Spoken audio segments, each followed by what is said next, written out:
And we're having a look to the mechanics of the genocide of the Tutsi of 1994 and historical perspective and context where we just left it before the break.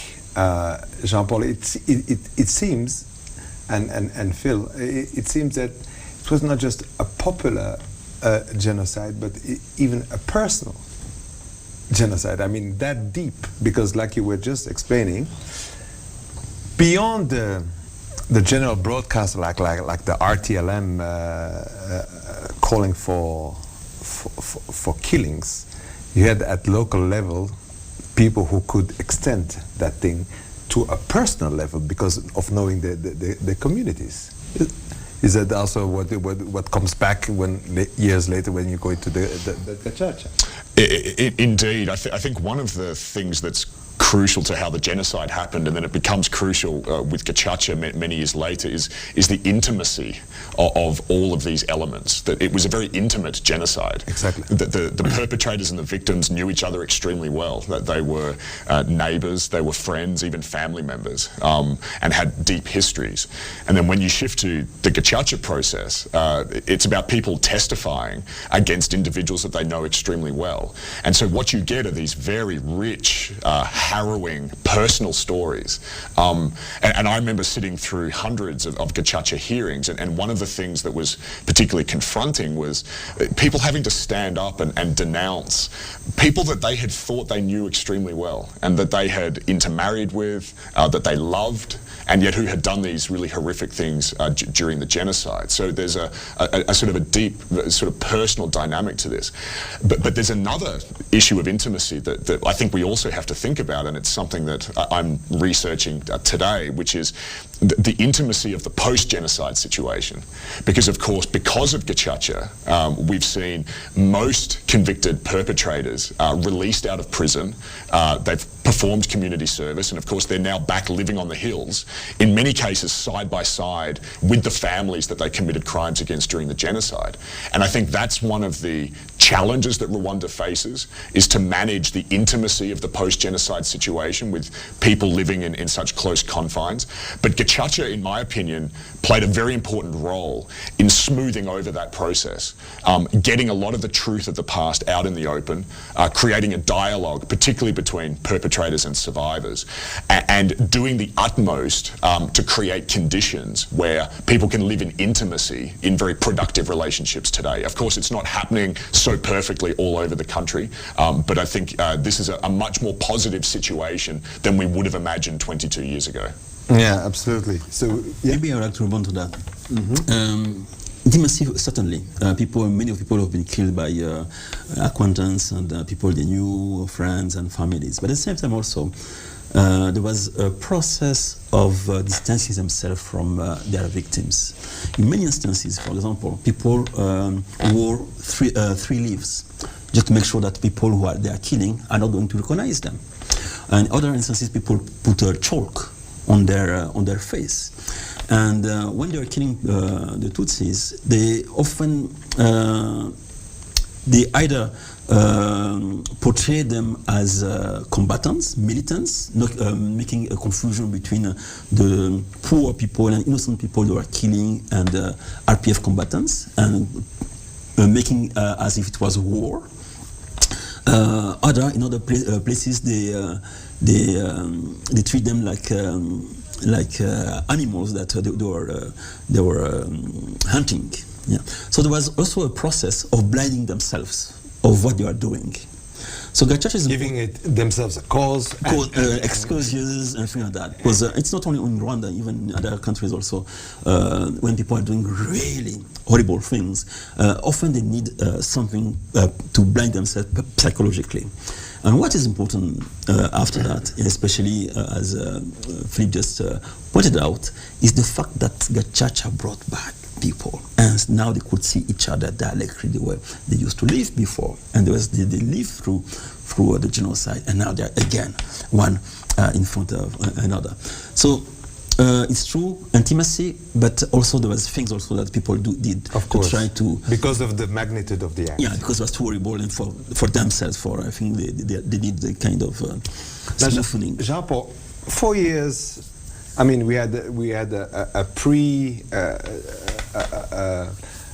running up, a build up to the 90s, like you were describing, and then you have the 90s and you have the war. What do you think really triggered? Because of course many people have just been taking the headlines, and it has become almost a slogan. Shooting down of the plane, and genocide started because of ancient hatred between people. And we know now, I mean, through this discussion and your book and your research, that there was no hatred of an ongoing hatred between people. People had been living together, but they have been pushed to that, and at a certain point manipulated for political reasons. So what starts really now the genocide, or is just, according to you, just an intensifying of the genocide that was going on anyway? It's a very important question, because finally this may be the heart of the matter. Your question is, how come genocide occurred? Yeah. Maybe what came to be genocide. Because But for me, genocide is not enough. We have to talk about total genocide, which is something different.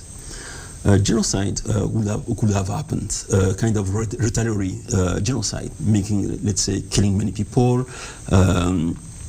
scaring off people, and making sure that part of those who are going to survive are going to change their behavior. Meaning having a kind of instrumental genocide, and a genocide that has political meaning. That was not the case. When they started genocide, they start a total genocide. From day one, they wanted to exterminate the whole population, and they took the means to do that. This means that at the same time there was the war against RPF. At the same time there was something else that was going on, and this something was to wipe out the entire Tutsi population. And this comes to the root of what happened, and I used... So it's nothing spontaneous? No, it's not spontaneous. At all? For me, and for that I inspire myself with a number of theories, but to have total genocide, you need three elements. You need first an ideology. And this ideology is extremely important, because without this ideology, you cannot have total genocide. This ideology excludes part of the population as a legitimate part of the citizenry of the population, meaning that this part of the population can be killed, oppressed, or anything, because they are not anymore without any consequences. Exactly. Not only consequences, but it's in the order of the new political order that you are establishing. And this came with revolution. Revolution often exclude part of the population that they feel that they cannot fit in the new society that the revolution is trying to establish, and this is the population that is excluded. And when RPF attacked, at the end, maybe it's the end course of what happened started in 1959, meaning that they decided now to finish the work. Unfinished job. Yes, unfinished job. And the unfinished job is, instead of keeping people banned outside the country and other people oppressed, is just to finish them this time. And you cannot understand total genocide without this revolutionary ideology. That's one thing. Second, I mean, revolutionary in the Rwandan context, because it is an outspring, I would say, of the '59 revolution. I wouldn't say in general. I will have a debate with that. Okay. Because I have a debate with a number of Rwandan intellectuals like you, who dispute the revolutionary nature of what happened in 1959. No, I don't dispute it. I just want for people to understand that when you talk about the revolutionary ideology, it is specifically because of the 59 revolution in Rwanda, of course. Yes. So you have a revolutionary ideology first, and second, you have war. War also is important, but instead of responding to war by partial genocide or by terrorism, no, you decide now to push to the conclusion the work that was started at the beginning of the revolution. So I came to that conclusion. But you say three things. Yeah. You said the revolution, the war. What was the third? Then revolution, war. The third one, but the most important is a revolution war. Yes, a social crisis, a profound social crisis. Okay. Yeah, you need a profound social crisis. Yeah. Either you cannot mobilize people. You need an unstable situation like that. A serious social crisis. Either you cannot mobilize people in that manner. And I came to that conclusion reluctantly, because when I started my study, I was reacting a bit to this quite too easy way of viewing the genocide as either ethnic or ideology only. So before to reach that conclusion, I tried to look at other explanations. And when I look at other explanations, at the end, I came back to the 1959 genocide, revolution. Yeah. Not only deductively, but also coming from the fact from the ground. Example, the genocide in Butare. Butare resisted about 8 days. During that 8 days, Butare was divided in 3 political areas, let's say. The first one was dominated by MDR since 1960. Another one was dominated first by Aprosoma and then by PSD. And the third one in the north was dominated by UNAR, and in the 90s it was dominated by PL and PSD. So you can see that there is a continuation between the political map of the 60s with the political map of the 90s when the political party came, and the way different parts of Butare enter into the genocide. Those who were aligned with MDR from the 60s started to kill people while the rest of the prefecture was still resisting. Those who were aligned, let's say, in 60s with Aprosoma and then with PSD started genocide after the pressure was put on local authority to start the genocide.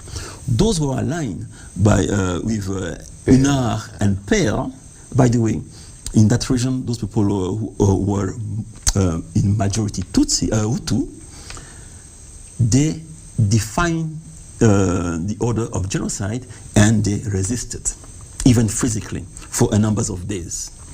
So you can see that there is a clear cut determination, meaning that the first map of 60s determined the map of the 90s and determined the way the genocide occurred in Butare.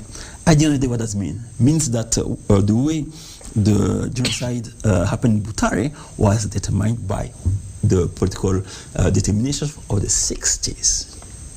Yeah. That's for Butare, it's very striking.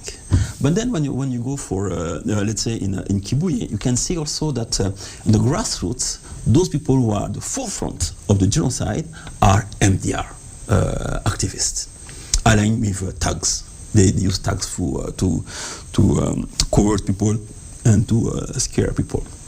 So you can see, when you look at all of this, you can see that the MDR, especially in that region, come out extremely strongly, even stronger than the state. because at the time, being Butare, being Kibuye, at least a big part of Kibuye, were not anymore controlled by the MRND. Phil, doesn't that show somewhere, because you were mentioning that sometimes maybe the perspective needs to be broadened up, and especially the timeline, but now we're even going further than those 10 or 12 years prior to that. Isn't that so that then something happened in beginning of the 60s, end of 50s, something that would have an impact 40 years later? Or 30 years later. I mean, something that in fact got under the radar, that this ideology that started on based on racial angles and organizing the society and like you say, a revolution, a new order and all that, isn't that something, because it's like there has been a maturation during all of these years, that in fact deeper thinking that this is, in fact, yes, the norm of life and society. What do you think? I think that's something about the genocide that we're only really now starting to grapple with. I think for a long time, at least the academic research on the genocide focused on the immediate events of 1994 and maybe some of the years before that. But it's only recently that people have started to look at the long historical perspective. And I think the reason that's important is it shows that certain ideas and certain prejudices get deeply embedded in society. But that's a very slow political process. It goes back to this idea of the slow burn. You know, there are things that over time become embedded in society to such an extent that people don't pay attention to them. We think that they're just normal, everyday aspects of life. And sometimes that's expressed in things like voting patterns. You know, when people go to the ballot box and they align themselves with certain political parties, they are expressing their views of how they see their life. But I think when we think about the genocide, what we are also now having to look at is this slow development of ideas over decades. And I think what it sort of reminds us in the present is that we need to be vigilant about similar processes in societies today, the way people vote, the way that political parties mobilize people, people's economic conditions, the ideology that people express to one another in day-to-day situations.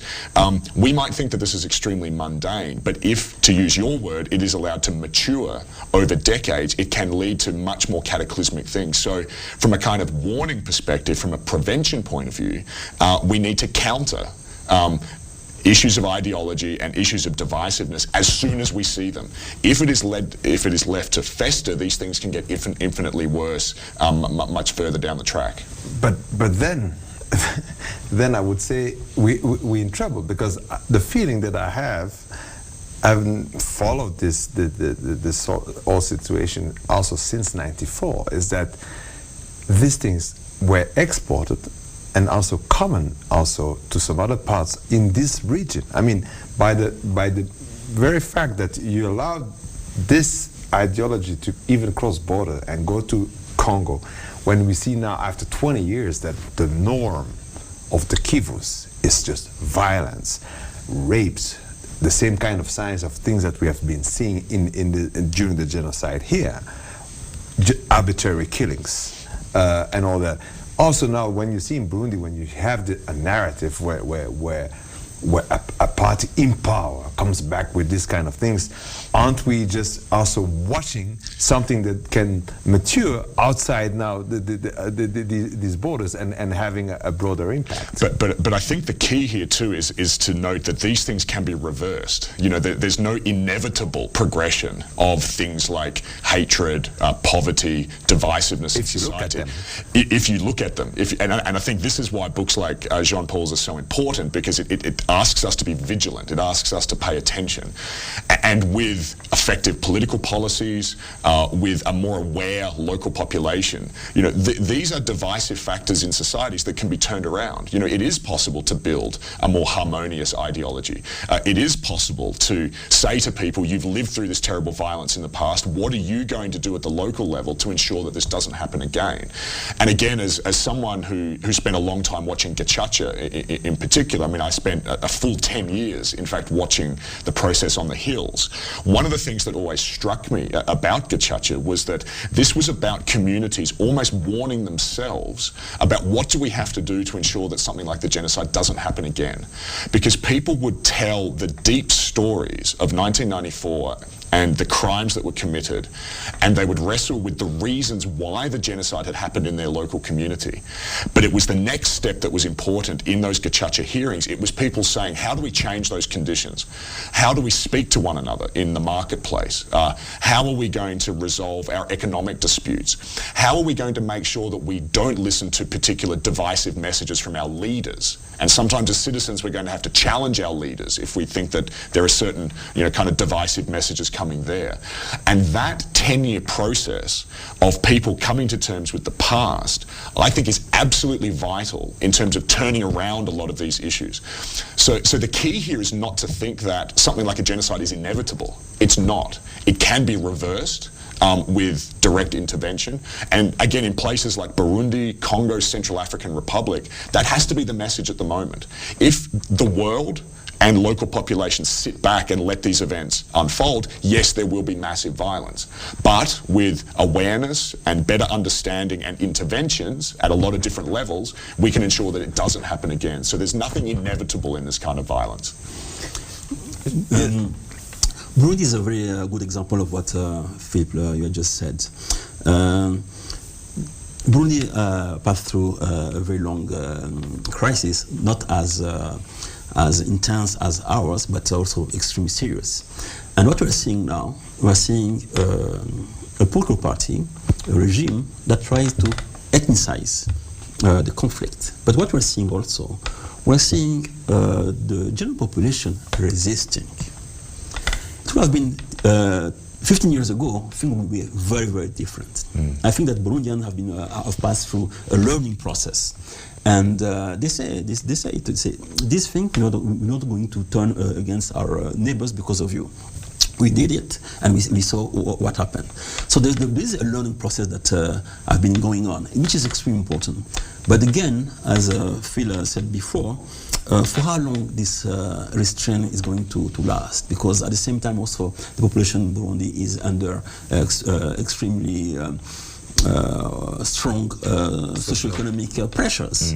So after a while, maybe this resistance can erode. But what you can see now, and I think something that we are not paying enough attention, or maybe not recognizing enough, is the resistance. Because people in Burundi, they have so many conflicts between themselves. There is, for example, land conflict with competing claims on land for refugees of 76, 72, and others, 93, and things like that. But we can see that this very strong tension have been turned violent in these days. And by the way, there's even a kind of calming, because this tension, for example, like 3 years ago or 2 years ago in Burundi, were very strong. And now that the conflict has started, it seems that people are back down a bit, because they can see that if they don't restrain themselves, things will be turned very, very, very bad. So it's something that, and as Phil said, there's nothing inevitable. People learn. But also, let's say, journalists, researchers, and political authority and people who can intervene should be careful what is happening in Burundi, to make sure that this situation doesn't last too long.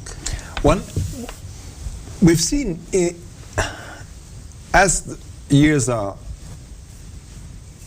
going up since '94, we've seen somehow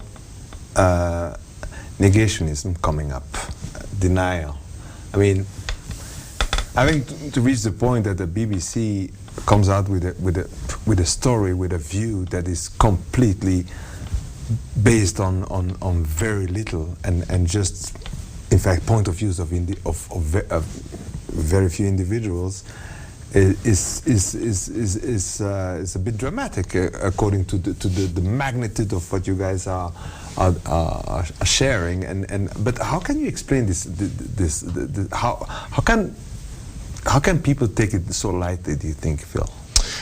I think this has happened in all of the genocides that Jean-Paul was talking about before, especially as time goes on. Yes. Other agendas enter the fray, people's memories start to fade, and you start to see distortions of history sort of enter the discussion. And I think the BBC documentary on the Rwandan case was a very good example of very shoddy journalism and real distortion of the Rwandan history. But I would argue that one key way to respond to negationism is with this kind of really in-depth research that Jean-Paul and others are doing on the Rwandan case, because it's so difficult to counter that kind of research. You know, this is based on deep, systematic evidence gathering of factors at so many different levels of society that any negationist who comes in with another version of events has to contend with that kind of deep research. And I think sometimes people think that, oh, you know, academics who write these big books are just doing it for indulgent reasons. Absolutely not. That this is a massive contribution to our understanding of past events, and it's in fact one of the best and most effective tools against the negationist tendencies, this kind of in-depth research. And I should say one other thing, and I think this is extremely important in the Rwandan context, and that is that it's not just about research and deep knowledge, but it's also research being generated by Rwandans. And I think this is one of the things that makes Jean-Paul's book so important, because, and in fact I said this at his book launch on Monday night, I said, you know, this is a book that could only have been written by a Rwandan. There is a deep knowledge and understanding of the local context that allows him to bring this kind of evidence to light, especially the deep knowledge from the local level. A foreigner can't do this. You know, someone like me, I don't have the linguistic skills, the political skills to be able to analyze and fully understand. So it's about research, which is important, but it's also Rwandan research. And some of the work I'm doing here in Rwanda at the moment is with the Aegis Trust, where we're facilitating research by Rwandans. And one of our key objectives, I think, is to see more quality research by Rwandans like the kind that Jean-Paul's doing, to get this deep knowledge out in society based on research that's being done by local actors. And it's going to make the negationist's job a whole lot harder. It's going to make denial a whole lot harder, because we're going to know more, and we're going to know more in depth about the events of the past. Jean-Paul, how long did it take for you to get there, and what's your next step as we are winding up this discussion? Okay, maybe on a personal note, this research was more than academic research. It was something I said it a bit during the launch of the book. Like many Rwandans, I was horrified, of course, by, or maybe even more, by the genocide, seeing the number of people who have been killed. But slowly and slowly, I start to sense that these killings have been made by the population itself. And this, for me, was even more devastating than only the number of people who have been killed. Because people have been killed, you feel the pain as part of the society also. But also as part of a global citizen, but part of society, and I have also my families that have been killed here. But now, when you see that it is a big part of the population that participated in the killing of those people, this become another thing, meaning that you are starting to question the nature of your own society. So I was shaken by these two elements. So I started in '94. I started really research in '94. I started research in '94, and I finished my dissertation in 2002. So it took 8 years, but let's say 6 years of research, and research everywhere. I discussed with old chiefs. I discussed with officials from First Republic, with Second Republic, at all different levels. I looked at. I became historian while I'm a political scientist. I went deep in history. I became an anthropologist while I'm. So really, I want to understand. Really to understand, and not spare any effort to do that. I don't know if I succeeded, but at least the effort and the drive was there. So it took 6 years of research and 1 year of writing. And Next step is the second book. Unfortunately, I write books, and now it's on the reconstruction Always process. chapters of 8 years. It seems. Okay. And now the reconstruction. Reconstruction process, 94 to today. I'm almost finishing, but I have to say that my account of the reconstruction is heavily influenced also by what I would say the first tome of this research. Of course. So that gives us some even more material for a next discussion. I hope so. Phil, Jean-Paul Kimonyo, Phil Clark, thanks for this high quality time, high quality discussion. And just to say that bye-bye for now, that we will be back very soon and during this commemoration. Just stay posted, stay tuned because we'll post every time we will rebroadcast and invite more guests during this commemoration. Thank you and have a wonderful week.